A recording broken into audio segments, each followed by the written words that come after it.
प्रणम्य गुरुपादवजम्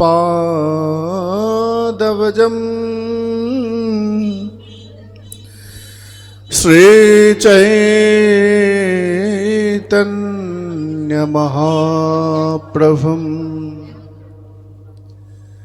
श्रीराधावल्लभं कृष्णम्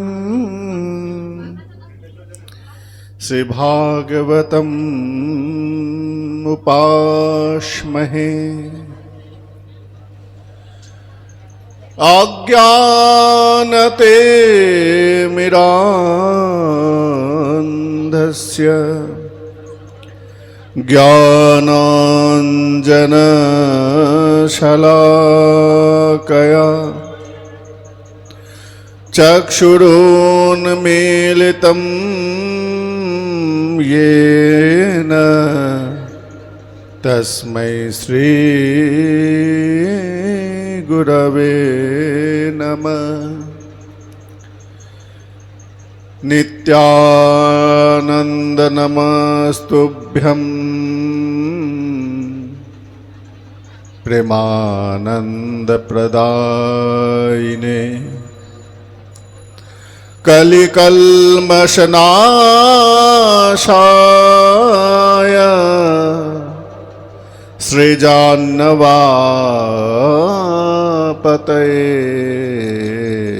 नमः।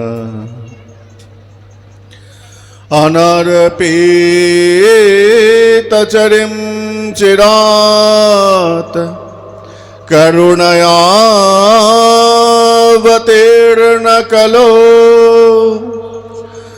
समर्पयितुं मुन्नतोज्ज्वलरसां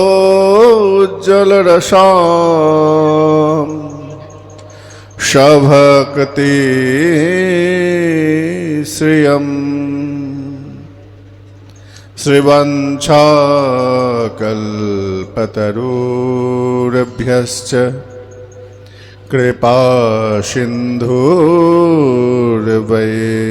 च पतितानं पावनेभ्यः वैष्णवेभ्यः नमो नमः। जय रूप सनातन भट्ट रघुनाथ श्रीजीव गोपाल भट्ट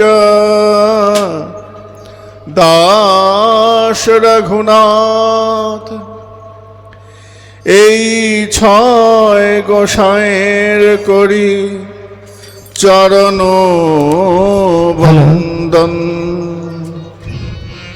যাহা হইতে বিঘ্ন নাশ হয় অভীষ্ট পূরণ। হে কৃষ্ণ করুণা সিন্ধু দীনবন্ধ জগৎপতে गोपेश गोपिकान्त राधाकान्त नमस्तुते। हरे कृष्ण कृष्ण कृष्ण हरे हरे हरे राम राम राम हरे हरे। जय जय श्रीनिताय गौर शतनाथ परमानंदे। हरि हरि बोलो हरि हरि बोल हरि हरि बोल। जय गौर जय निताई। এখন আরতি হবে না, পরে হবে, পরে আধ ঘন্টা নিয়ে তবে ছেড়ে দেবো। বাবা মাইকটা একটু বন্ধ করো, পাঠটা হয়ে যাক, তারপর আমরা কীর্তন পরে করবো একসঙ্গে। হ্যাঁ,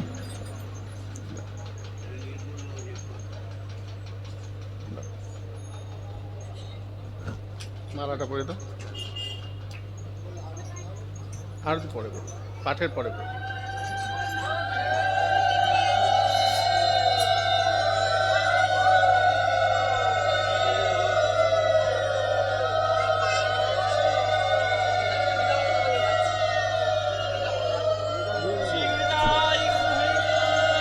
পরে লাগবে না। আচ্ছা, জয় গৌর।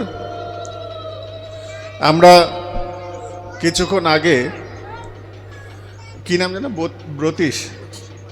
ব্রতীশ কুমার সরকার, ভারী মিষ্টি ছেলে, খুব মিষ্টি দেখতে, ততটাই মিষ্টি তার বচন, ভারী সুন্দর। আমরা গীতা এবং ভাগবতের এবং চৈতন্য চরিতামৃত এবং সর্বোপরি খুব সুন্দর কয়েকটা কীর্তন আমাদেরকে বড় আনন্দে নিমজ্জিত করলো। অনেকক্ষণ আমরা সেই আনন্দ উপভোগ করেছি। আমরা এখন, যেহেতু গতকাল আমি বৈষ্ণব বন্দনা প্রসঙ্গ আস্বাদন করছিলাম, আজকে বেশি সময় নেব না, খুব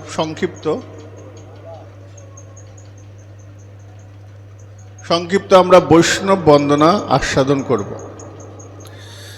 তো এইবারও করুণা করো বৈষ্ণব গোসাই, এই প্রসঙ্গ আমরা গতকাল সংক্ষিপ্ত আস্বাদন করেছি। আজকেও অল্প সংক্ষিপ্ত, কেননা এদের করুণার কথা, এদের কৃপার কথা তো বলে শেষ করা যাবে না। আর আমার মতন এই সাধারণ, অতি নগণ্য তাদের সম্বন্ধে বলে আমি শেষ করতে পারবো না, কেন আমার সেই যোগ্যতা নেই। তো গুরুকৃপায় যতটুকু বলি, যতটুকু মুখ দিয়ে বেরোয়, সবই গুরুকৃপা। আমার নিজের বলে কিছু নাই। নিজের অহংকার রয়েছে, অহংকার রূপী ব্যাধি রয়েছে। তাই গুরুকৃপাকে আশ্রয় করে আমরা হরিকথায় প্রবেশ করি। তো আমরা গতকাল আস্বাদন করলাম বৈষ্ণব চরণ রেণু ভূষণ করিয়া তনু, যাহা হইতে অনুভব হয়। মার্জন হয় ভজন সাধু সঙ্গে অনুক্ষণ, অজ্ঞান অবিদ্যা পরাজয়। তো মহাজনগণ বলছেন, এই যে সাধুগুরু বৈষ্ণব, এদের ওই চরণ ধূলিকার এত ক্ষমতা, এত তাদের প্রভাব, যে ওই চরণের ধূলি আমাকে সমস্ত রকম পাপ থেকে দূরে রাখে। এখন পাপের তো অনেক রকম ব্যাখ্যা আছে, আমি গতকাল এই প্রসঙ্গে বলেছি।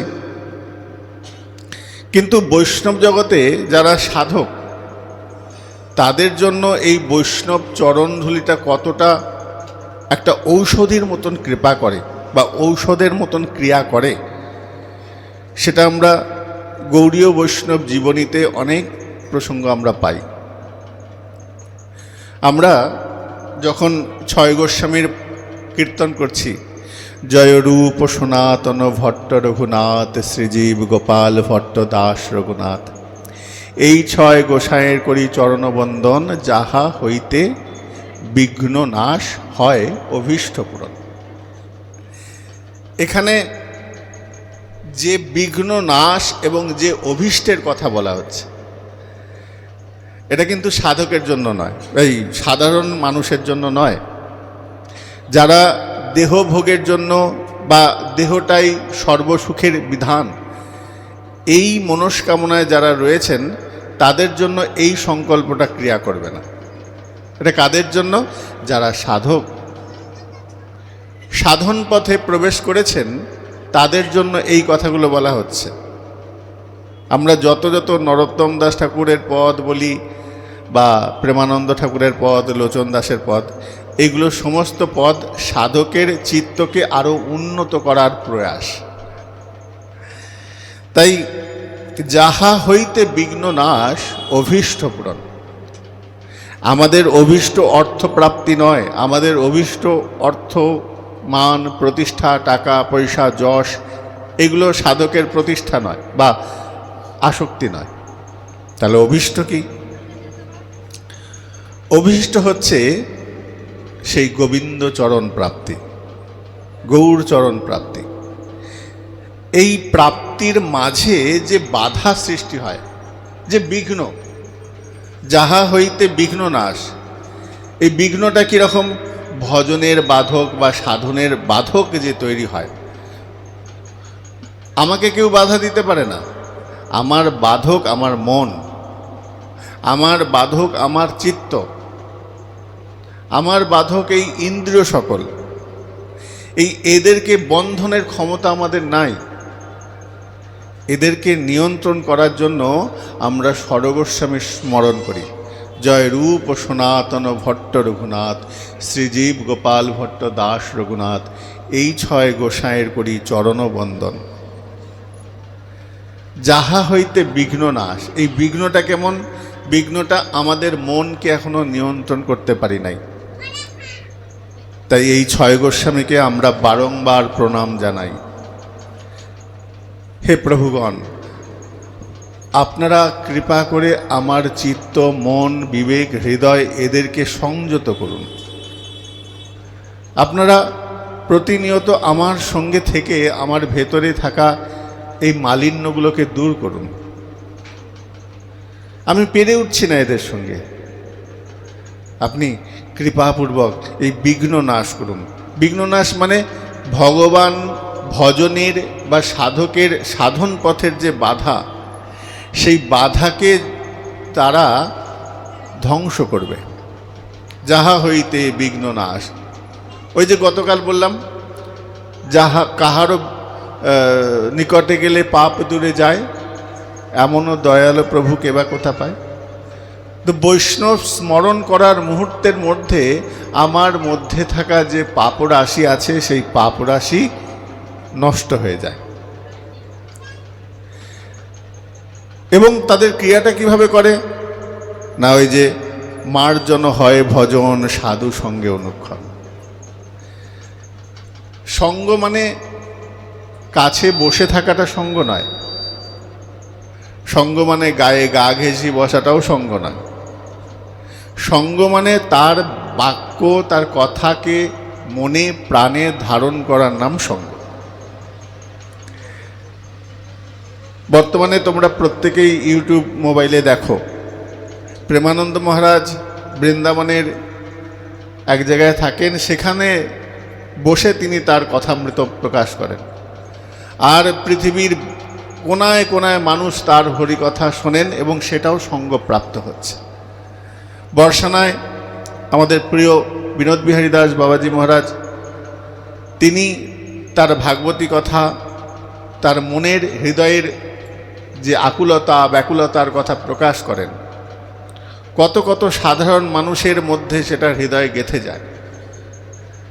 অতি সাধারণ কথা, কিন্তু তার মুখে যখন প্রকটিত হচ্ছে, হৃদয়কে বিদীর্ণ করে একদম ভেতরে প্রবেশ করে যাচ্ছে।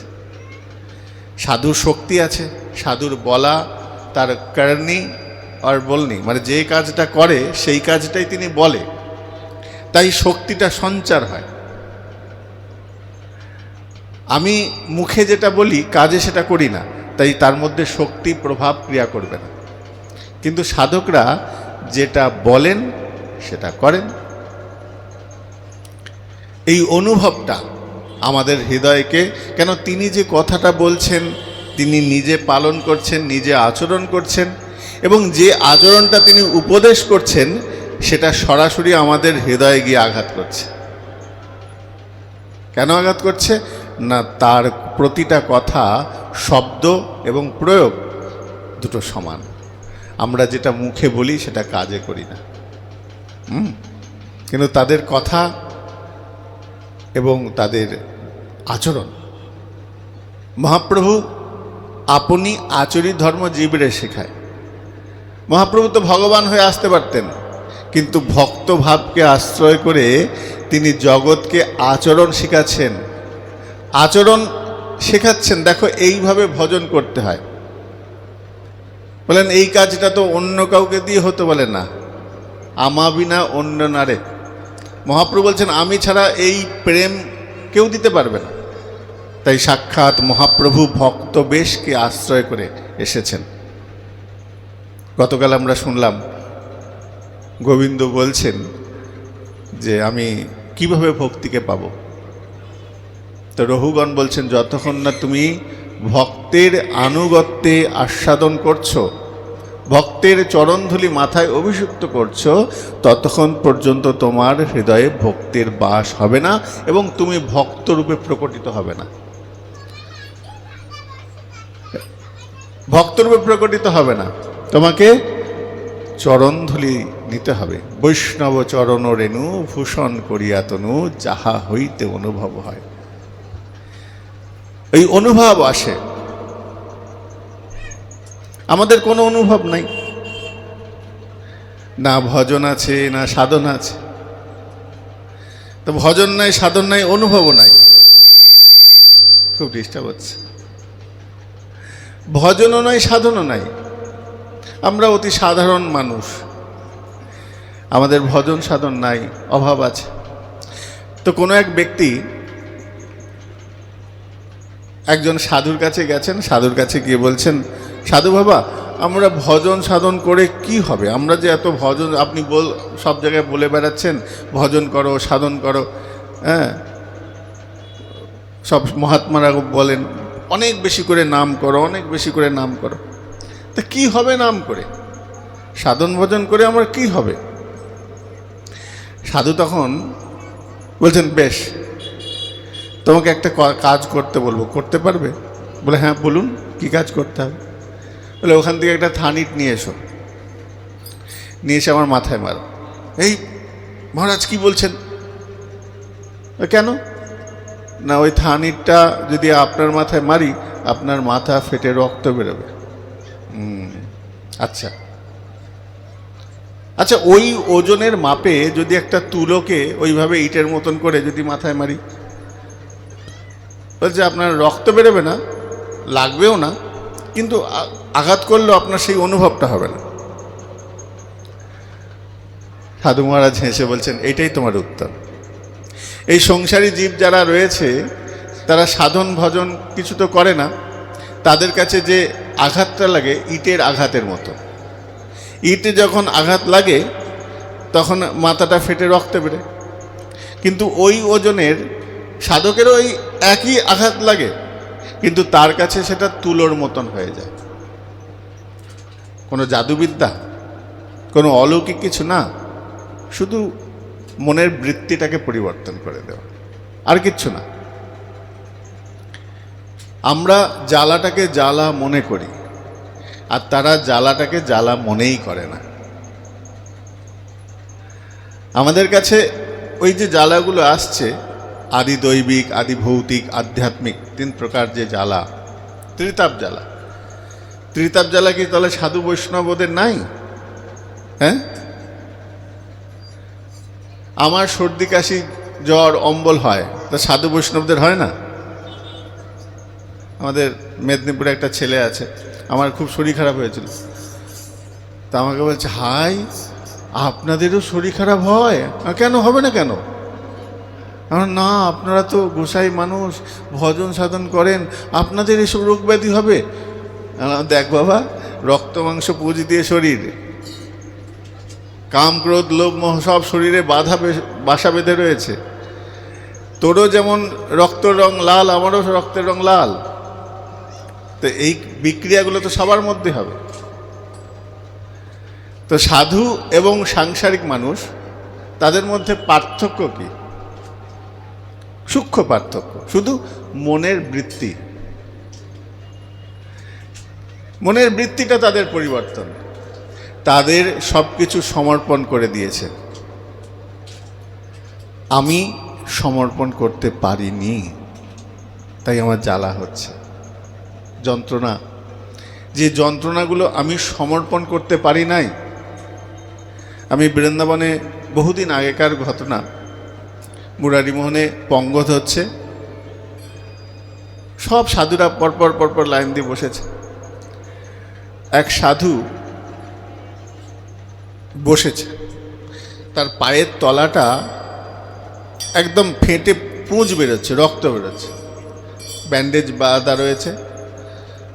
তো আমি ওনাকে বললাম যে, মহারাজজি, হিন্দি বলে, আমি বাংলায় তোমাদেরকে বলছি। আমি ওনাকে বললাম যে, মহারাজজি, আপনার পায়ে এরকম যন্ত্রণা হয়েছে, কি সমস্যা, কি কষ্ট না আপনার? খুব একটা মৃদু হেসে বলল, কিসের কষ্ট? আমার মানে, না, আপনার পায়ে এইরকম আঘাত লেগেছে, আপনি এত ভজন সাধন করছেন, এত পরিক্রমা দিচ্ছেন, আপনাকে এত কষ্ট দিচ্ছে? হ্যাঁ ঠাকুর হে গোবিন্দ হে রাধারানী তুমি এরকম কষ্ট দিচ্ছ? বলে এই একদম না, ওদেরকে ডাকবে না, রাধারানীকে গোবিন্দকে একদম ডাকবে না। আমি বললাম মানে? বলে তিনি আমার উপকার করেছেন, এই পায়ের আঘাতটা দিয়েছেন, তিনি আমার উপকার করেছেন। আমি মাথায় হাত, কি কথা? পায়ে এরকম ক্ষত আঘাত হয়ে গেছে, পায়ের তলায় হাঁটতে পারছে না, পায়ে ব্যান্ডেজ করে জড়িয়ে যাচ্ছে, আর উনি বলছেন আঘাতটা দিয়েছেন কৃপা, এটা কৃপার লক্ষণ।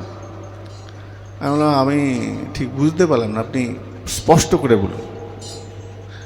তখন বলছে দেখো আমি প্রতিদিন পঞ্চকোশী পরিক্রমা দিই, গিরিরাজ পরিক্রমা দিই, আমাকে ডাক্তার বলেছে আপনি পরিশ্রম করবেন না, আপনার সমস্যা হবে। এখন সমস্যা কি জানো? আমার দুঃখ রাধারানী দেখে আর সহ্য করতে পারছে না। রাধারানী ভালো করেই জানেন এ বেটা কোনো মতেই ডাক্তারের কথা শুনবে না, তাই কি করেছেন, এমন একটা আঘাত দিয়েছে যাতে আমি চলতেই না পারি। এই আঘাতটা আমার মঙ্গলের জন্য, আমার মঙ্গলের জন্য, আমি যাতে আর রাস্তায় চলতে না পারি, আমি পরিক্রমা না দিই, তাহলে পরে আমার কোনো আর কিছু হবে না। আমাকে ডাক্তার বলেছে অনেক সমস্যা হচ্ছে আপনার, এত হাঁটলে আপনার শরীরে সমস্যা হচ্ছে, খাচ্ছে না যাচ্ছে না, ঠিক টাইমে টাইমে খায় না, তো এখন রেস্টে আছি, খাওয়া দাওয়া হচ্ছে। এই হচ্ছে সাধকের দৃষ্টিভঙ্গি। আমরা হলে কি বলতাম, ও ঠাকুর এত তো তোমার মালা করি, এত তো তোমার জন্য তিলক মালা করছি, গলায় মালা রয়েছে, তোমার জপ করছি, গুরুমন্ত্র জপ করছি, তুমি কেন আমায় এত কষ্ট দাও? এই দৃষ্টিভঙ্গি, এই মানসিকতা, এই ভাবনার পরিবর্তনের নাম সাধনা। আমরা ভগবানকে দোষারোপ করতে ভালোবাসি, আর তারা বলে তার দোষ নেই, তিনি যেটাই করছেন সেটা আমার মঙ্গলের জন্য করছেন। পার্থক্য এটাই, আর কোনো জাদুবিদ্যা তাদের কাছে নাই। প্রেমানন্দ মহারাজের কাছে এক ব্যক্তি এসে বলছেন, বাবা আমার এরকম ব্যাধি হয়েছে, আমাকে একটু মাথায় হাত দিয়ে দিন। প্রেমানন্দ মহারাজ হেসে বলছেন, আরে বাবা আমার হাত দিয়ে যদি এতই উপকার হয়, তাহলে পরে তো আমি আমার নিজের মাথায় হাত দিয়ে আমার এই বুকের দুটো কিডনি নষ্ট হয়ে গেছে ঠিক করে ফেলতাম, তাই না? তো কর্মফল ভোগ করতেই হয়, কিন্তু সাধনা, সাধক যারা সাধু হন, তারা ওই কর্মের মধ্যে যে দোষগুলো আসে, যে বাধাগুলো আসে, সেই বাধাগুলো তারা ভজনের দ্বারা, সাধনের দ্বারা কাটিয়ে দেয়। মন্ত্রশক্তির কৃপা এমন ভয়ঙ্কর কৃপা। দুটো ছেলে রাস্তা দিয়ে যাচ্ছে, যেতে যেতে একটা ছেলে নাস্তিক, ভগবান মানে না, ঠাকুর মানে না, একদম ভগবানকে মানেই না। আরেকটা ছেলে সে খুব ভগবানকে মানে। এখন ছেলেটা রাস্তা দিয়ে যেতে যেতে হঠাৎ করে তার কি হয়েছে, এক সামনে যে ছেলেটা ঠাকুর মানে না, সে ছেলেটা হোঁচটকে পড়েছে একটা গর্তের মধ্যে। গর্তের মধ্যে পড়ে দেখছে এক ব্যাগ টাকা। টাকাটা নিয়ে এসে বলছে, দেখেছিস আমি গর্তের মধ্যে পড়ে গেলাম, দেখ আমার এক ব্যাগ টাকা। তুই তো সবসময় ঠাকুরের নাম, সবসময় ভগবানের নাম কীর্তন করিস, আর টাকা পেলাম আমি।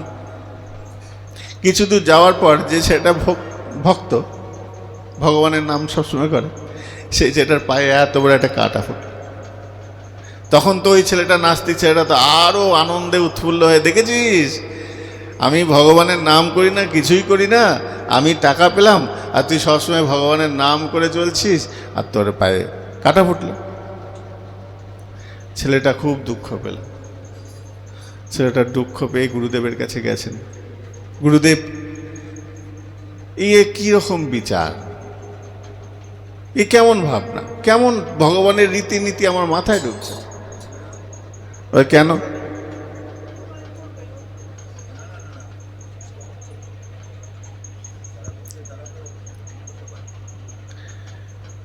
তো বলছেন যে ভগবানের কেমন লীলা, কেমন ভগবানের লীলা? আমি সারাদিন কৃষ্ণ নাম করি, সবসময় মালা জপ করে যাচ্ছি, আর ওই ছেলেটা কৃষ্ণ নাম তো দূরের কথা, ভগবানের নাম তো দূরের কথা, সারাদিন ডিস্কোতে বিভিন্ন জায়গায় নোংরামো করে বেড়ায়। ও হোঁচট খেলো, এক ব্যাগ টাকা পেল, আর আমি রাস্তা দিয়ে হাঁটছি, আমার পায়ে কাঁটা ফুটলো। তো গুরুদেবকে জিজ্ঞাসা হচ্ছে এটা কেন? গুরুদেব বলছে দেখো তোমাকে একটা কথা বলি। বলুন। বলছে ওই যে ছেলেটা, ওই ছেলেটার পূর্বজন্মের এত সুকৃতি রয়েছে, এত সুকৃতি রয়েছে, কিন্তু ওর প্রাপ্তিযোগটা ছিল রাজ ঐশ্বর্য, মানে একদম রাজার মতন সম্পত্তি পাওয়ার কথা, কিন্তু এই জন্মে সে এত কুকর্ম করে যাচ্ছে, সেই কুকর্মের প্রভাবে সে মাত্র এই এক ব্যাগ টাকা পেয়েছে। ওর যা সম্পত্তি পাওয়ার কথা, ও 7 পুরুষ বসে খেলেও শেষ হবে না। 7 পুরুষ বসে খেলেও শেষ হবে না, কিন্তু ওর এই কর্মপ্রভাবে ওকে শেষ হয়ে গেছে। বলছে তাহলে আমার কি দোষ? বলছে তুমি পূর্বজন্মে এত পাপ করেছো, এত পাপ করে রেখেছো, তোমার আজকে মৃত্যুযোগ ছিল। যেহেতু তুমি সবসময় নাম আশ্রয় করে রয়েছো, এই জন্য তোমার ওই পায়ে আঙুলের মধ্যে কাঁটা ফুটেছে। ভয়ঙ্কর কিছু হতো, কিন্তু নামকে আশ্রয় করে রয়েছো, নাম তোমাকে এই রক্ষা করেছে। কিন্তু প্রারব্ধকে আটকানো যায় না। যদি প্রারব্ধকে আটকানো যেত, সব সাধুরা ব্যাধিগ্রস্ত রোগগ্রস্ত হতো না। সবার রোগ ব্যাধি হবে, কিন্তু সেই রকম প্রভাব পড়বে না। আরেকটা জিনিস বলি, যারা সাধনা করে, বিশেষ করে যারা গুরুবর্গ হন, অনেক, তোমাদের কাছে এটা বলা উচিত কিনা জানি না, তোমরা বুঝবে কিনা, কতটা কিভাবে নেবে। যত সাধু বৈষ্ণব যারা গুরুদেব আছেন, তাদের বেশিরভাগ শেষের দিকে খুব কষ্টের জীবনযাপন হয়। কেন হয়? ভালো করে লক্ষ্য করে দেখবে কেন হয়। যাদের দেখবে বহু সংখ্যক শিষ্য, হাজার হাজার শিষ্য, তাদের ব্যাধিগ্রস্ত হয়। তোমাদের চোখের সামনে বহু প্রমাণ পাবে। কেন হয় এটা? পাপী না, তারা ভজন সাধন করছেন, এত ভজন সাধন করার পরেও তাদেরকে রোগ ব্যাধিগ্রস্ত হতে হয়, ভোগ করতে হয়, এই শরীরের যন্ত্রণা ভোগ করতে হয়। শাস্ত্র বলছেন এই যে বৈষ্ণবরা, এরা শরীরের মধ্যে এত ব্যাধি নিয়ে কষ্ট পাচ্ছেন কেন? কারণ হচ্ছে প্রথমত এত শিষ্য। যদি 1000টা শিষ্য হয়, 10 জন হয়তো সদাচার পালন করেন, 10 জন, বাকিরা সব অনাচার পালন করেন। কিন্তু গুরুদেব যিনি হয়েছেন, তার দায়িত্ব শিষ্যকে মঙ্গল করা। এখন শিষ্যের মঙ্গল করতে গিয়ে, সাউন্ড নেই, শিষ্যের মঙ্গল করতে গিয়ে ওই যে সংকল্পিত, যখন গুরুদেব দীক্ষা দিচ্ছেন, দীক্ষা নেওয়ার সঙ্গে সঙ্গে সংকল্প করে হয়ে যেতে হয় যে আজকে থেকে আমি দায়িত্ব নিলাম তোমাকে গৌরচরণে পৌঁছে দেব। এই দায়িত্বটা গ্রহণ করলেন, তার পরিণামে কি হলো? তোমার যত দুরাচারী বৃত্তি, যত অপরাধ, যত পাপ গুরুদেবের শরীরের মধ্যে প্রবেশ করলো। গুরুদেব এবার তিনি যখন শ্রীধামে যাবেন, তিনি যখন গৌরচরণে যাবেন, নিতাই চরণে যাবেন, এই অপরাধরূপী পাপরূপী শরীর চেতনা তো যেতে পারবে না। আমাদের মহারাজকে একটু ঘরে মায়ের কাছে দিয়ে এসো না, ওর মায়ের কাছে দিয়ে এসো। হ্যাঁ,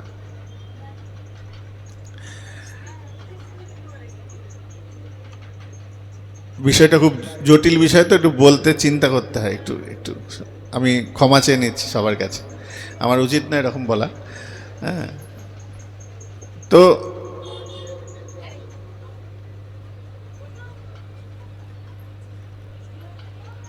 গুরুদেবের এই যে দশাটা হচ্ছে, আমরা ভাবছি গুরুদেব কেন এরকম ভোগান্তি হচ্ছে।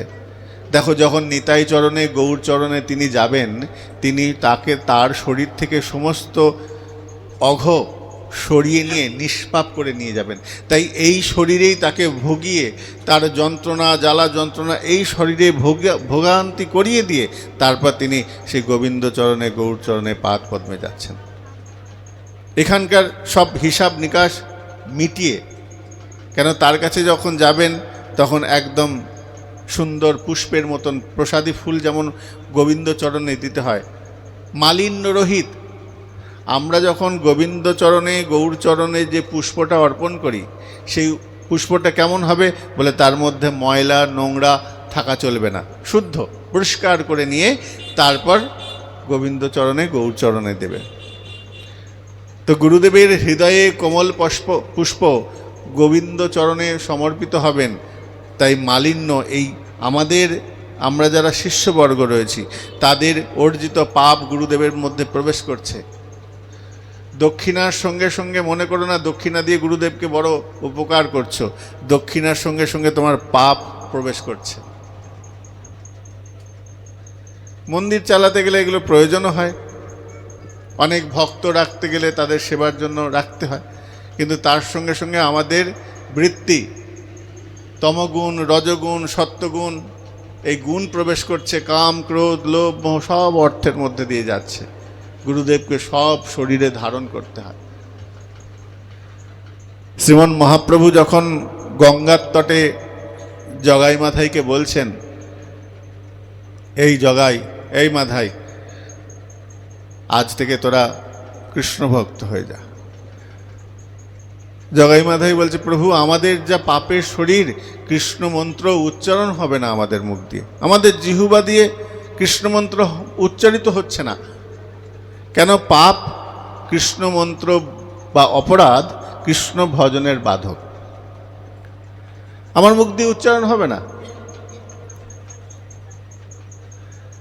মহাপ্রভু বললেন, বেশ, আমি এই গঙ্গার প্রবেশ করে তোদের সব পাপ আমি নিয়ে নিই, দে তোদের যা পাপ আছে আমাকে দিয়ে দে।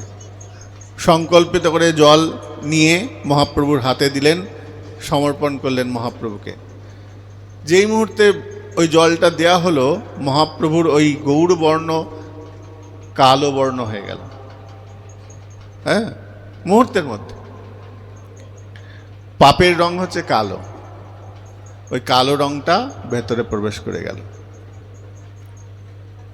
বর্তমানে যারা দেখবে সেকুলার, যারা ভগবান মানে না, তাহলে কি তারা কি ভগবানের সৃষ্টির মধ্যে নয়? যারা বিধর্মী, ভগবানকে মানে না, তারা কি ভগবানের সৃষ্টির মধ্যে নয়? যদি সৃষ্টির মধ্যে হয় তাহলে পরে তারা কেন এই রকম আচরণ করছে? তাই না? আমাদের মনে প্রশ্ন হয়। সব যদি ভগবানের সৃষ্ট সব জীব হয় তাহলে তারাও হতে পারে।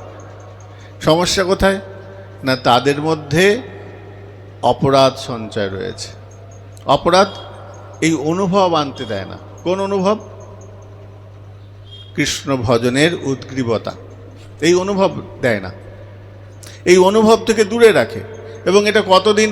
বলে যতদিন অপরাধ ভেতরে থাকবে তবে জানি তাহাতে অপরাধ প্রচুর, কৃষ্ণ নাম বীজ তহে না হয় অঙ্কুর।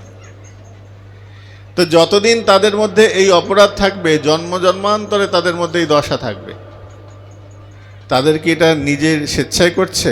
না, তারা জানেই না। তাদের হাজার বোঝালেও সে বুঝবে না। কেন? না বিষ রয়েছে ভেতরে, এই অপরাধরূপী বিষ তাদের মধ্যে রয়েছে, সেই অনুভব আসতে দেয় না। এটাও ভগবানের সৃষ্টির অংশ। হ্যাঁ, ভগবান যেমন মিষ্টি ফল তৈরি করেছে, তেমনি তেতো জিনিসও আছে। একটা অমৃত দান করে, একটা জীবন দান করে, আবার একটা মৃত্যুর দিকে ঠেলে দেয়। কিছু ফল খেলে পরে, কিছু ঔষধি খেলে পরে শরীরের ব্যাধি সেরে যায়, আবার কিছু খেলে পরে তোমার প্রাণ চলে যাবে। তাহলে যেটা প্রাণদায়ী সেটা যদি ভগবানের সৃষ্টিতত্ত্বের মধ্যে হয়, যেটা জীবন গ্রহণ নিয়ে নেয় সেটাও সৃষ্টিতত্ত্বের মধ্যে, কেউ ফেলতে নয়। যেমন পজিটিভ আছে তেমনি নেগেটিভ আছে, যেমন আগুন আছে তেমন জল আছে, তাই না? সব কিছুর একটা ব্যালেন্স, সব কিছুরই প্রয়োজন আছে, ওইটারও প্রয়োজন আছে। যেমন জন্ম আছে তেমনি মৃত্যু আছে, তাই না? সব কিছুর প্রয়োজন আছে। আমরা একটু কিছু হলে পরেই ভগবানকে দোষারোপ করি, ভগবান তুমি কেন আমাকে এরকম কষ্ট দিচ্ছ, কেন এরকম আমাদের প্রতিনিয়ত যন্ত্রণায় ভোগ করাচ্ছ। বলি, এক সাধু বলছেন, শোনো, ধরো তোমার বাড়িতে দুটো ছেলে, একটা বড় ছেলে একটা ছোট ছেলে। বড় ছেলে ছোট ছেলেকে নিয়ে বাজারে গেলে, দুটো ব্যাগ নিয়ে গেলে, একটা ভারী ব্যাগ একটা হালকা ব্যাগ। আচ্ছা, বড় ব্যাগটা কাকে দেবে? ভারী ব্যাগটা নিশ্চয়ই ছোট ছেলেকে দেবে না। কেন দেবে না? বলে ও অত ভারী জিনিস নিতে পারবে না। তাহলে কাকে দেবে? বড় ছেলেকে দেবে। আর ছোট ছেলেকে বলে ছোট ব্যাগটা দেবে। ঠিক তেমনি ভগবানের সৃষ্টির নিয়মও তাই।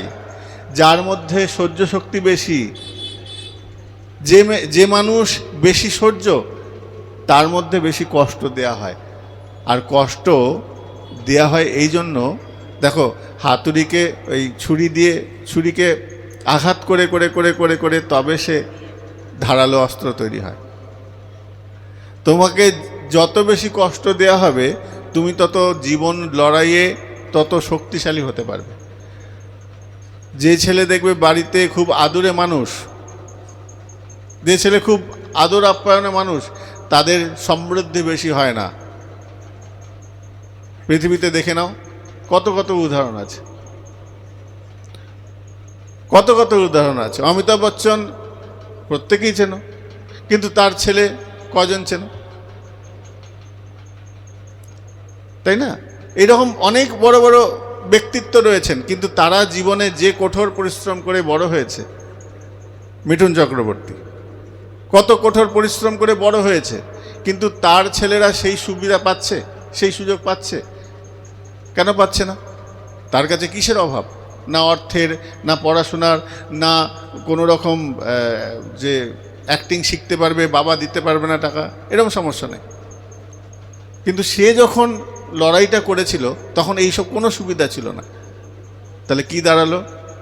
যে কঠিন পরিস্থিতির মধ্যে লড়াই করে বড় হয় তারটা মজবুত হয়, আর যে সব সুযোগ সুবিধা পায় সে বড় হতে পারে না। খুব রেয়ার ঘটনা, লাখে হয়তো একটা হতে পারে। কষ্টের মধ্যে থাকা যে গাছটা, সে গাছটা তাড়াতাড়ি বড় হয়। আর ঘরের মধ্যে একই সময় একই গাছ একটা জঙ্গলে পুঁতে এসো আর একটা ঘরে রেখে এসো, 5 বছর পর দেখবে ওই গাছটা বেশি বড় হচ্ছে না, কিন্তু ওই গাছটা যেটা জঙ্গলে রয়েছে, গরুতে খাচ্ছে, ছাগলে খাচ্ছে, এত ঝড় বৃষ্টি হচ্ছে, এত বাধা বিপত্তি, দেখবে গনগন করে বড় হয়ে যাচ্ছে। কঠিন পরিস্থিতি যত আসবে জীবনে, তত তোমার জীবন মধুর হবে। মানে তুমি শক্তি হচ্ছ, তোমার জীবন শক্ত হচ্ছে, তুমি শিখতে পারছো। বৈষ্ণবতা এইটাই শেখায়। আমাদের যত সাধুগুরু বৈষ্ণব যারা আছেন, তারা গুরুদেবগণ শিষ্যদেরকে অত্যাচার করেন। গৌর বৈষ্ণব জীবনীতে এমন এমন চরিত্র আছে না, শুনলে অবাক হবে। শিষ্যকে এত এত কঠিন পরিস্থিতির মধ্যে ফেলেছে, গুরুদেব শিষ্যকে এমন এমন বিপদে ফেলেছে যে শিষ্য নাকানে চুবানি খেয়ে গেছে। মহারাষ্ট্রের একজন সাধু ছিলেন। তো একদিন গুরু শিষ্য সমুদ্রের ধারে বসে আছে, হঠাৎ করে গুরুদেব বলছে, এই যা ওই ছেলেটাকে মেরে দে, একটা বাচ্চা ছেলে যাচ্ছে, মেরে দে, মেরে দিয়ে মাটিতে পুঁতে দে। গুরু আজ্ঞা বলবৎ বলেছে, মেরে মাটিতে পুঁতে দিয়েছে। বলছে পুঁতে ওই বালির ঢিপির ওপর বসে থাক। বসে আছে। কিছুক্ষণ পর ওই বাচ্চার মাটা এসছে। বাচ্চার মাটা এসে বলছে, আমার ছেলে কোথায়, আমার ছেলে কোথায়? বলছে ওই যে ছেলেটা বালির উপর বসে আছে উঁচু ঢিপির মধ্যে, ওই ঢিপির নিচে তোমার ছেলেকে মেরে পুঁতে দিয়েছে। ভাবো, গুরুদেব বলল যা ছেলেটাকে মেরে দে, মেরে মাটিতে পুঁতে দে। যেই মা এসছে বলছে ওই তোমার ওই ছেলেটাই মেরেছে।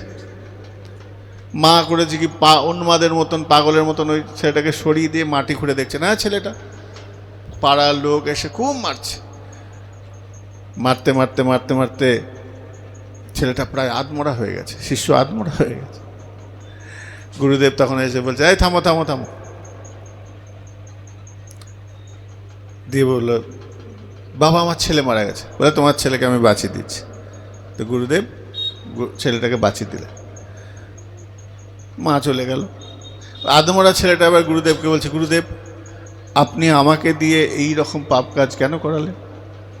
এটা তো পাপ, প্রাণী হত্যা মহাপাপ, আপনি কেন করালেন? বলে, পরীক্ষা নিচ্ছিলাম, আমার ইচ্ছা। সেই সাধক পরবর্তীকালে তুকারাম হয়েছেন।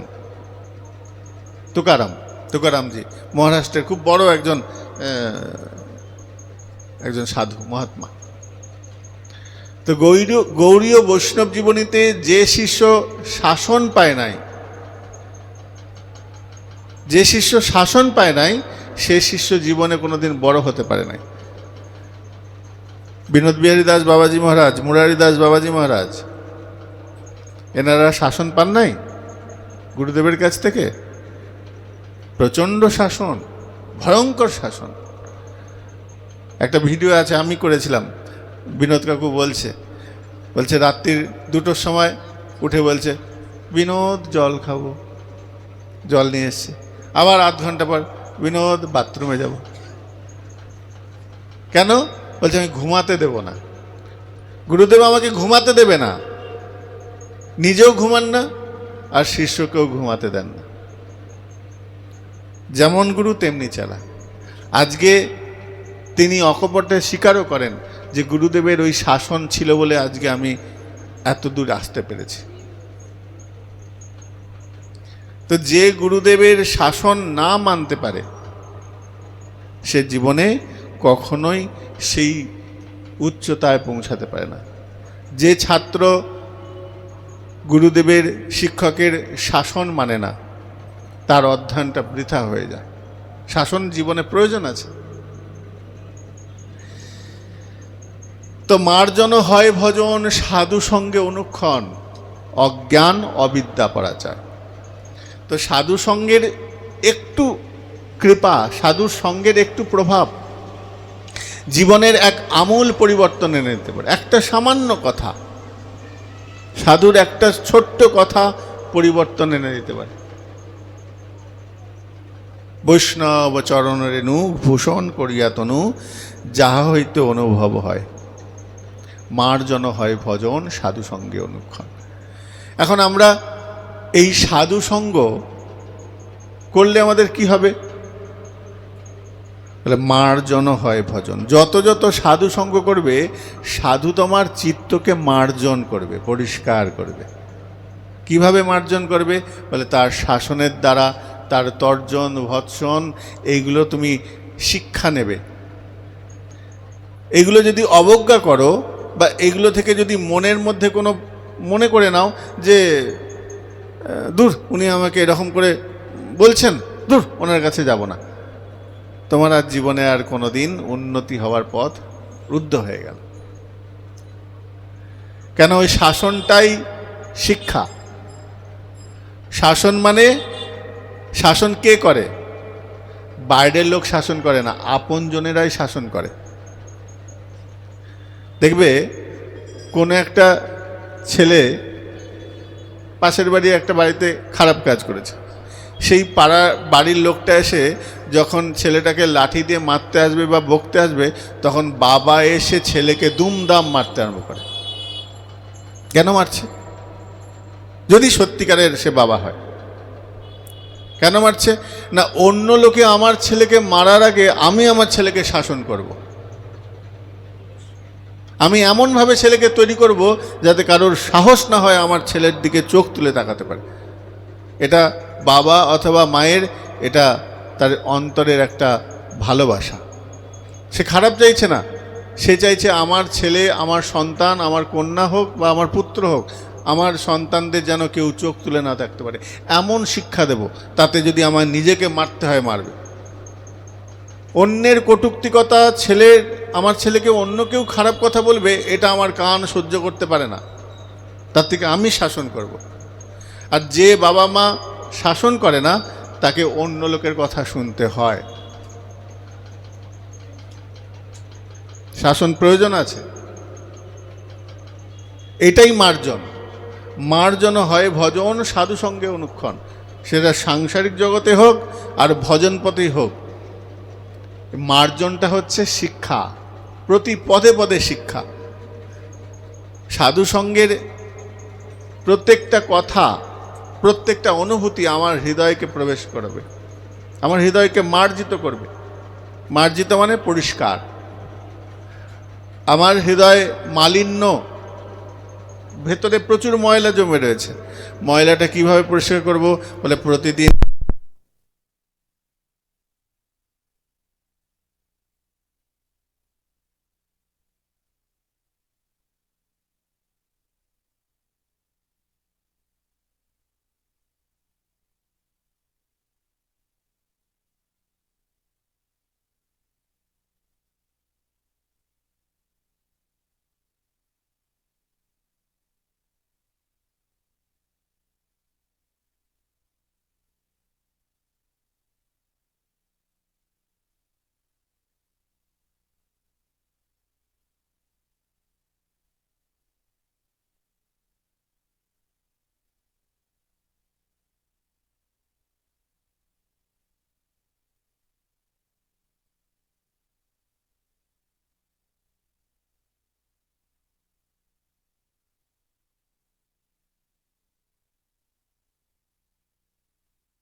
গতকাল আমি বলেছি সাধুদের চরণে, হ্যাঁ, উত্তম স্তরের যারা সাধু তাদের কথা আমি বলেছি কেন নিষেধ করেন। গতকাল বলেছি, আবার সেই কথা রিপিট করব, একই কথা বারবার। হ্যাঁ, গতকাল এই বিষয়ে আলোচনা হয়েছে। আপনি কালকে ছিলেন, পরে এসছেন, তা শোনেননি। এখন আমি কোনো কি বলে বিতর্কিত মন্তব্য পছন্দ করি না। কে কি করলো আমি জানি না। আমার যেটা হৃদয়ে মনে হয়, যে বিষয়টা আমি জানি, সাধকগণ, সাধনাটা হচ্ছে একটা সম্পদ। শ্রীমন মহাপ্রভু যখন রায় রামানন্দকে প্রশ্ন করলেন, বলো রায়, সম্পত্তির মধ্যে জীবের কোন সম্পত্তি গণি? রায় কহে, রাধা কৃষ্ণ প্রেম যার সেই বড় ধনী। এখন জাগতিক সম্পদ তো আমাদের রয়েছে, আমাদের ভয় হচ্ছে চোর ডাকাত চুরি করে নিয়ে যাবে। এখন তো চোর,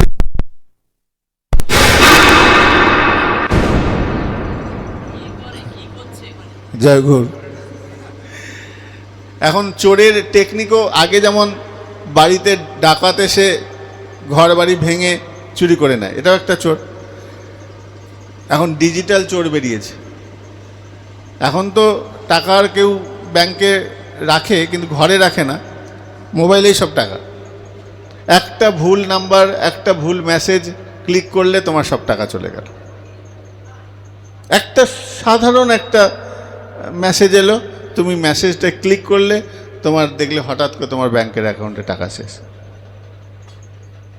এখন সাধক, তার তো অর্থ সম্পদ নেই। আমি বিতর্কিত কথা বলছি না, আমি যারা সাধনে রয়েছেন, প্রকৃত সাধক, তাদের কথা বলছি। নিষ্কিঞ্চন যারা সাধক, তারা কি করে, তাদের ভজনটা সম্পদ। এই ভজন সাধন তারা বহুদিন প্রচেষ্টা করে বিন্দু বিন্দু করে সেই ভজন সাধনকে সংগ্রহ করে। আচরণের মাধ্যমে, সাধু বিভিন্ন সেবার মাধ্যমে অর্জন করতে হয়।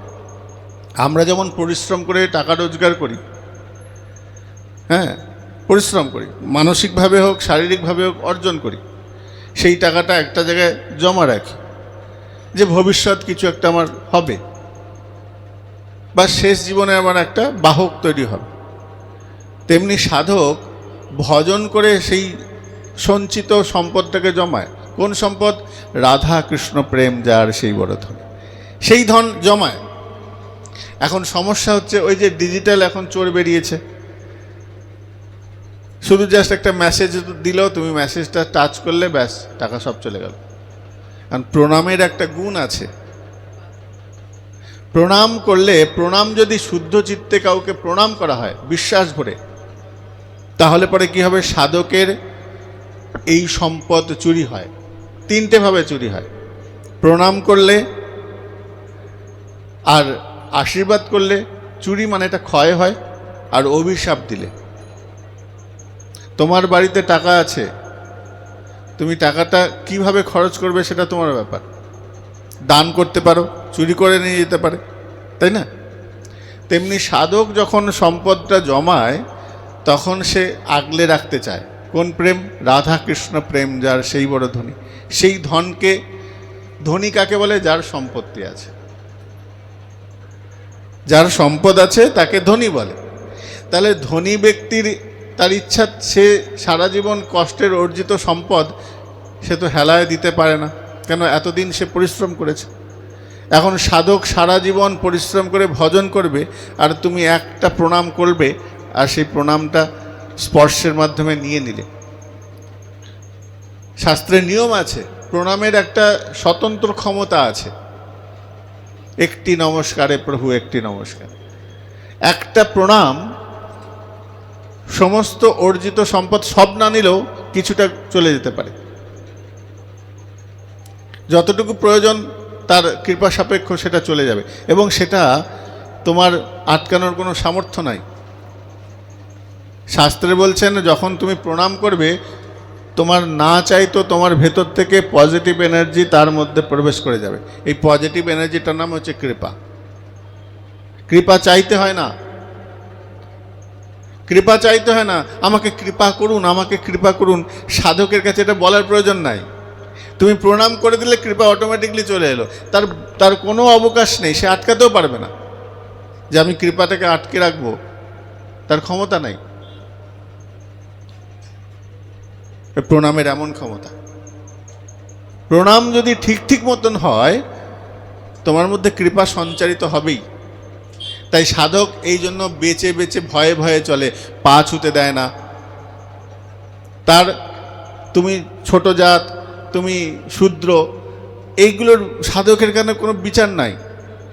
কেন? মহাপ্রভু যে আদর্শে অনুপ্রাণিত, সেই সাধকগণ যদি বিচার করেন তাহলে পরে দোষ লেগে যায়।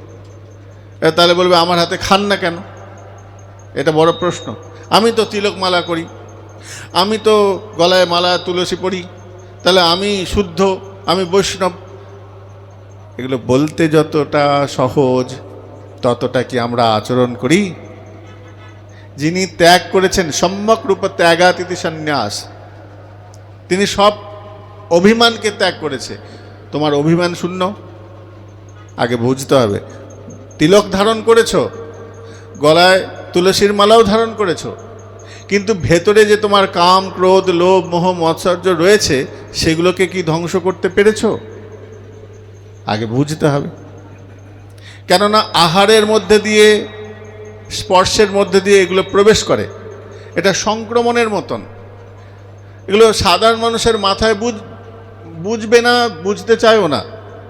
কিন্তু সাধকের জীবনে কি হয়? একটা স্পর্শ তোমার মধ্যে যদি কামাসক্ত থাকে, তোমার মধ্যে যদি লোভ থাকে, তোমার মধ্যে যদি কোনো রকম প্রতিষ্ঠার লোভ থাকে, সাধকের স্পর্শে সাধকের ভজন নষ্ট হয়ে যায়। গৌড়ীয় বৈষ্ণব জীবনীতে ভালো করে দেখবে, এই চাকলেশ্বরের কৃষ্ণদাস বাবাজি মহারাজের জীবনীতে দেখবে, ভালো করে স্পষ্ট করে লেখা আছে। তিনি গেছেন কাম্যবনের সিদ্ধ বাবার কাছে। সিদ্ধ বাবা বলছেন যে একটা গল্প বলছেন, এক বেশ্যা এক মহৎ সাধুর সান্নিধ্যে এসে তাকে দেখে পরিবর্তন হয়ে গেছে, যেমন হরিদাস ঠাকুর কাছে লক্ষ্য এরা পরিবর্তন হয়ে গেলেন। ওই বেশ্যা মহাত্মাকে দেখে বলছেন, আমি আপনার আনুগত্যে ভজন করতে চাই। তো সাধু মহাত্মা বলছেন যে আগে তোমার যত অর্থ আছে সেগুলোকে আগে পরিত্যাগ করো। তো বলে কি করে, আমার তো প্রচুর টাকা পয়সা আছে, আমি এগুলো কি করব, আপনি গ্রহণ করবো। বলে আমি নেব না, তুমি এক কাজ করো, গোবিন্দজিকে দাও।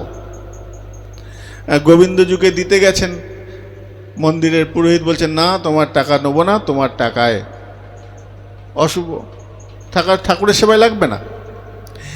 তখন ওই মহিলা, ওই রমণী তখন যমুনায় নিজেকে প্রাণ বিসর্জন দেবেন, এই রকম মনে মনে ভাবছেন, প্রভু তুমি আমার আমার আমার টাকা তুমি সেবায় লাগাবে না। সেই রাত্রেই গোবিন্দজিউ পুরোহিতকে বললেন, ওই মহিলা, ওই রমণী যে টাকা দিয়েছে সেই টাকা আমার সেবায় লাগাও। বেশ, সাধু পুরোহিত তখন রান্না বান্না করেছেন। প্রতিদিন মন্দিরে প্রচুর প্রচুর ভক্তরা বৈষ্ণব সেবা প্রসাদ পান।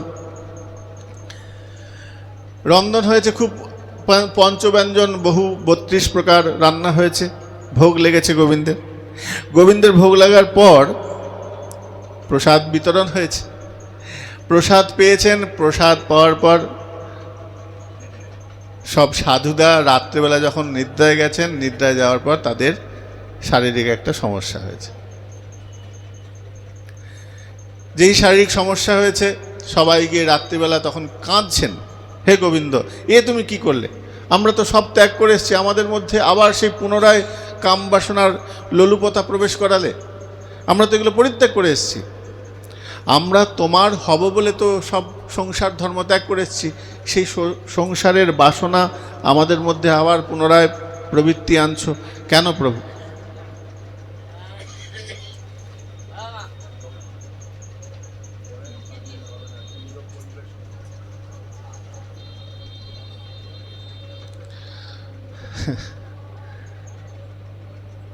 তো বলছে আমি তো সব, সাধুরা কাঁদছেন, গোবিন্দকে চিন্তন করে বলছেন, হে গোবিন্দ কেন এরকম করলে? তখন গোবিন্দজি প্রকটিত হয়েছেন। প্রকট হয়ে, আমি কি বলেছি তোমরা এটা পাও? আমি তো বলেছি ভালো না খাইবে, ভালো না পড়িবে। আমার কথা শুনেছ?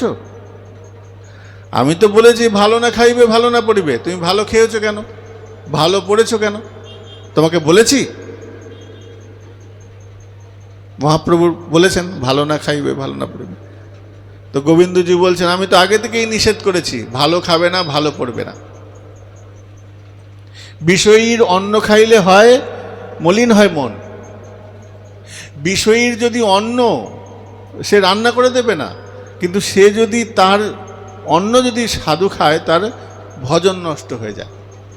এই সূক্ষ্ম সূক্ষ্ম বিচার সাধারণ মানুষের মাথায় ঢুকবে না। আর সাধকের কাছে কৃষ্ণ অদর্শন বড় ব্যথিত করে, কষ্ট দেয়। আমাদের হয়তো কিছু মনে হয় না, কৃষ্ণ অদর্শন, ভগবান, আমরা ভগবানের কাছে নিত্য ফুল চন্দন দিই কেন? টাকা পয়সার জন্য। ঠাকুর আমার শরীর কোমরের ব্যথাটা ঠিক করে দাও, ঠাকুর আমার যেন ছেলে চাকরি পায়, ঠাকুর আমার বৌমার যেন ছেলে বাচ্চা হয়। এইসব লিস্ট ভগবানকে ধরিয়ে দিই। 100 টাকার মিষ্টি কিনে 2 কোটি টাকার লোন স্যাংশন করাই, তাই না? 100 টাকার মিষ্টি কিনে দিলাম, কিনে বললাম আমার যেন লোনটা স্যাংশন হয়ে যায়। তাহলে কিরকম চালাক! এই হচ্ছে বিষয়। আমরা সংসারী জীব, স্বার্থ ন্যাসী, আমরা স্বার্থ খুঁজিয়ে বেড়াই।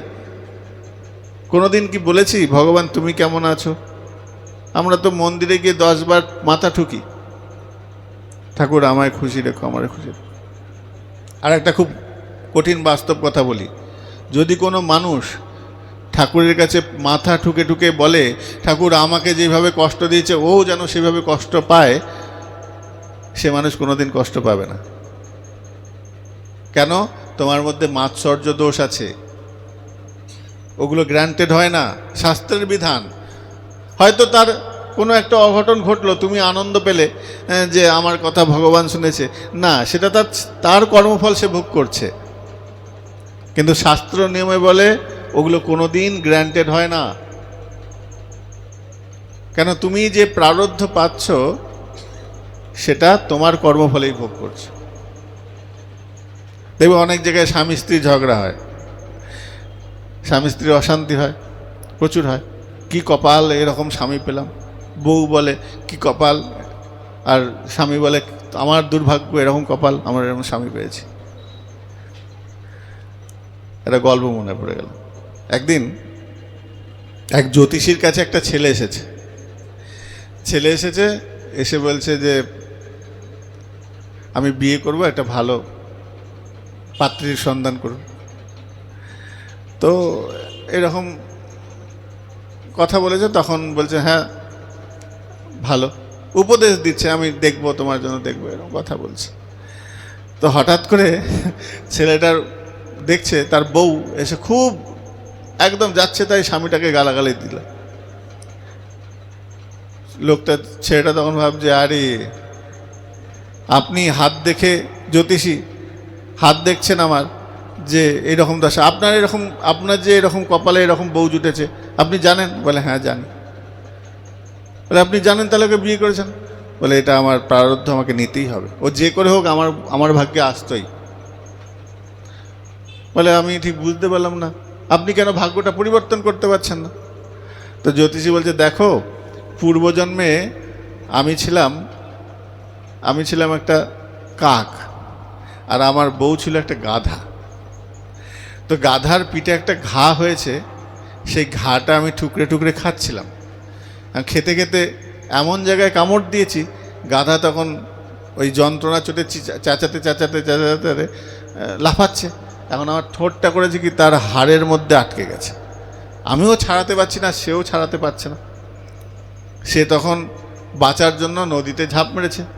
ওই দুজনা মিলে একসঙ্গে নদীর মধ্যে পড়েছি, দুজনেই মরে গেছি। মরে গিয়ে আমি এসেছি, এই যে পূর্বজন্মে আমি ওকে দাঁতের মধ্যে মানে হাড়টা চেপে ধরে রেখেছিলাম, সেই যন্ত্রণা আমাকে এখন ভোগ করতে হচ্ছে। এটা আমার প্রারব্ধ, আমাকে ভোগ করতেই হবে। তো জীবনে এইরকম অনেক কিছু ঘটে, আমরা আশা করি না, কিন্তু হয়। এরকম অনেক জীবনের ঘটে। সাধক কি করে, এই সমস্যাগুলোকে তারা পরিবর্তন করে দেয়, মানসিকতার পরিবর্তন, আর কিছু না। মার্জন হয় ভজন, সাধু সঙ্গে অনুক্ষণ। সাধু সঙ্গ করলে পরে এই বোধগুলো তোমার পরিবর্তন হবে। কোনো কবজ দেবে না। প্রকৃত যারা সাধক হবে তারা কবজ দেবে না, ঝাড়ফুঁক দেবে না, তারা বলবে তোমার বৃত্তিটাকে পরিবর্তন করো। হ্যাঁ, মানসিকতার পরিবর্তন। এই মানসিকতা পরিবর্তনের নামই সাধনা। সাধকরাও কষ্ট পায়, তাদের জন্য সাধনা সমস্যা, অনেক রকম সমস্যার মুখে পড়তে হয়, কিন্তু তারা সেই যন্ত্রণাকে যন্ত্রণা মনে করে না। বর্তমানে দেখবে, তোমরা অনেকেই জানো কি জানো না, নিত্য গিরিরাজ পরিক্রমা দেন, এর নামটা কি জানো? চৈতন্য দাস বাবা। নিত্য, প্রতিদিন চৈতন্যদা বলে যে আমি যদি পরিক্রমা না দিই, বিশ্রাম দেবো? হ্যাঁ, এবার বিশ্রাম দিয়ে দেবো। তো চৈতন্যদা আজকে পাঠ ঠিক হচ্ছে না, একটা গল্প হচ্ছে, আলোচনা হচ্ছে। তো চৈতন্যদা বলছে আমি যদি নিত্য পরিক্রমা না দিই, আমার মনে হয় যে আমি আজকে গোবিন্দের সেবা করতে পারলাম না, গোবর্ধনের সেবা হলো না। আমরা সেবা মানে ভগবানকে নৈবেদ্য, ভোগ ইত্যাদি ইত্যাদি ভাবি, কিন্তু এটাও সেবা। সেবা অনেক রকমভাবে হয়। তো নিত্য পরিক্রমা দেয়, 3 বার করে পরিক্রমা দিতেন। শরীরের কন্ডিশন এখন এমন হয়ে গেছে, কিন্তু এখনও দেয়। হ্যাঁ, এখনও দুইজনা ধরে ধরে ধরে ধরে নিয়ে যায়। শেষ জীবন পর্যন্ত তার ব্রত, আমি যতদিন বাঁচব ততদিন আমি পরিক্রমা দেব। শ্যামসুন্দর বাবা শেষ জীবন পর্যন্ত আমরা দর্শন করতে গেছি, গিরিরাজ বলছে আমি পরিক্রমা দিতে পারি না, তাই কি করি, গোবিন্দকুণ্ডটাকে পরিক্রমা দিই। গোবিন্দকুণ্ড আছে না, হ্যাঁ, গোবিন্দকুণ্ডে পরিক্রমা দেয়। গিরিরাজ পরিক্রমা দিতে পারছেন না, গোবিন্দকুণ্ড পরিক্রমা দিচ্ছে। এটা তার সেবা। সে মনে মনে ভাবে আমি ভগবানের সেবা করছি পরিক্রমা দিয়ে। তা সেবা তো অনেক রকম হয়। ওইসব সাধু সঙ্গ তোমার ভজনে স্পৃহা বৃদ্ধি করবে, সাধনা আরও উন্নততর হবে। মার্জন হয় ভজন, যত যত সাধু সঙ্গ করবে তোমার চিত্ত মার্জিত হবে। সাধু সঙ্গের এটাই প্রভাব। কেন? তাদের মধ্যে যে সাত্ত্বিক প্রবৃত্তিটা আছে তোমার হৃদয়ের মধ্যে প্রবেশ করাবে, আর তোমার মধ্যে যে তমগুণ রজগুণ রয়েছে সেগুলোকে দমন করবে। আরও বিষয় আছে, আমি সেগুলো আর যাচ্ছি না, অনেক জটিল জটিল বিষয় আছে। হ্যাঁ, আমরা যে দেব পূজা করি, আমরা যে পূজা করছি, আমার কি যোগ্যতা আছে? আমি তো বললাম আমি পূজা করছি, সে ব্রাহ্মণই হোক, ক্ষত্রিয় হোক, বৈশ্য হোক, শূদ্র হোক, যে কেউ। ব্রাহ্মণ পৈতে ধারণ করেছে মানে সে পূজার অধিকারী, এটা নয়। পূজা করার বিধি আছে।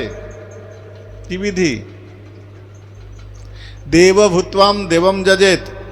তুমি ভগবানের দেবতার পূজা তখনই করতে পারবে যখন তুমি নিজে দেবতা হবে। সমস্যা এটা। সে ব্রাহ্মণ হোক, ক্ষত্রিয়, বৈশ্য হোক, শূদ্র হোক, দীক্ষা হোক, অদীক্ষিত হোক, বৈষ্ণব হোক, বাবাজি হোক, যেই হোক, আমার কথা না, শাস্ত্রের কথা।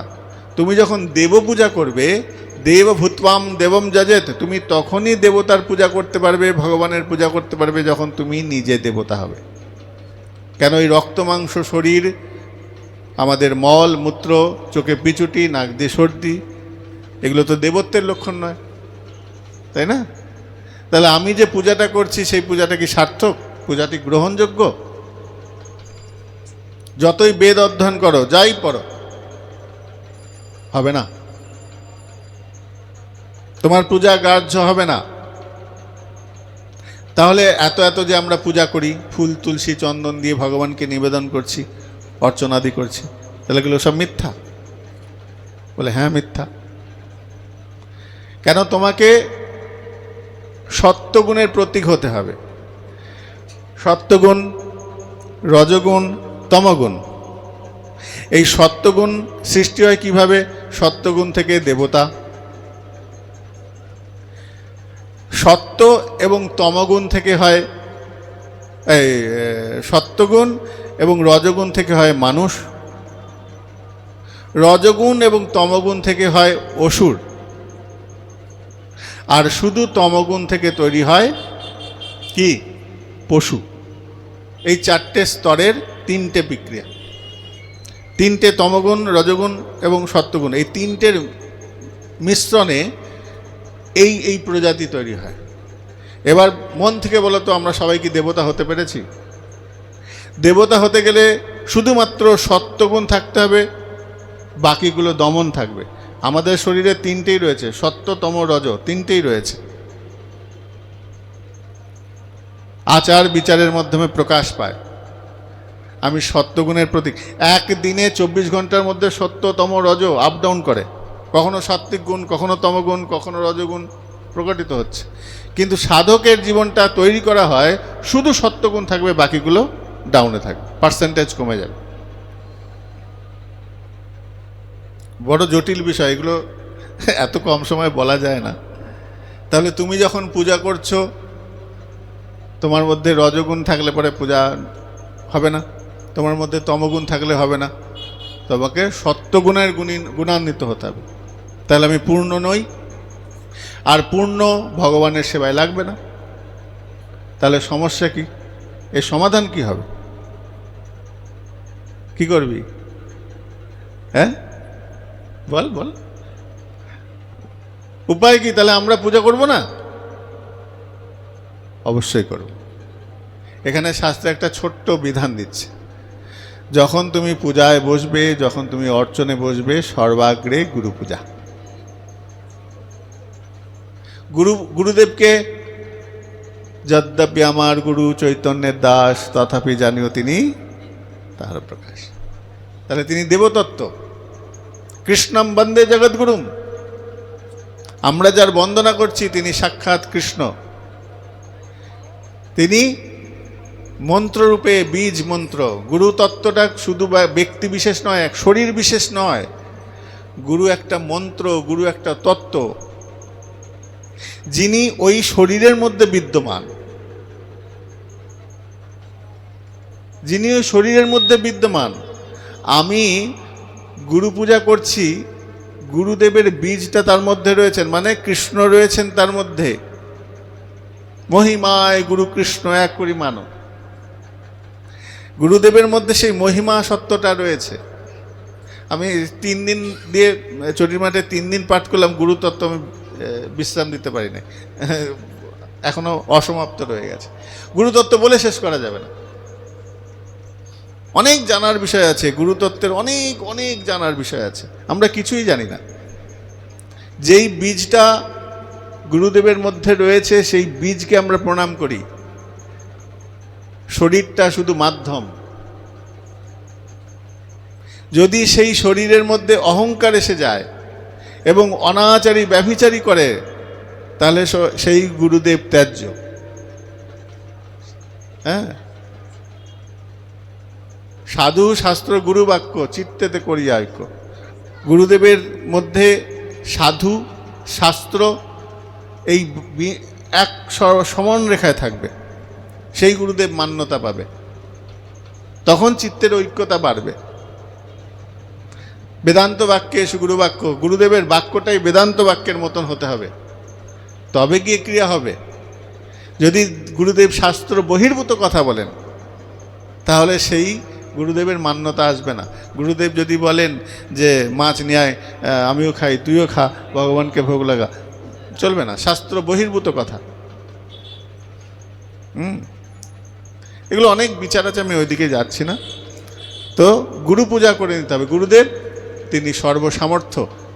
তাহলে আমি সেবক। কার সেবক? গুরুদেবের ওই পূজা সামগ্রী আমি এগিয়ে দিচ্ছি, আমি তার সাহায্য করছি, এটাই পদ্ধতি। তো আজ আর নয়, আজকে আর বেশি বলবো না, এরপরে অনেক অনুষ্ঠান আছে। পরের বছর যদি আসি, শুধু গুরুতত্ত্ব 2 দিন পাঠ করব। হ্যাঁ, গুরুতত্ত্বের অনেক মহিমা আমি 3 দিন 4 দিনে বলেও শেষ করতে পারবো না। আজকে এখানে বিশ্রাম রাখছি। জয় জয় শ্রী রাধে শ্যাম।